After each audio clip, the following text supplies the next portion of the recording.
সম্মানিত ভিউয়ার্স, এই মুহূর্তে দেখতে পাচ্ছেন অগ্রদূত প্লাস এবং পাশে আরেকটি লঞ্চ রয়েছে এমভি রাজহংস ৮। তো এই মুহূর্তে দুটি লঞ্চ বেশ ভালো গতি নিয়ে যাচ্ছে।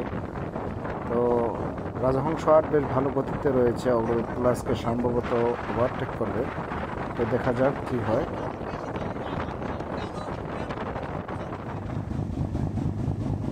তো দেখতে পাচ্ছেন যে আস্তে আস্তে কিন্তু এমভি রাজহংস ৮ লঞ্চটি আগে যাচ্ছে।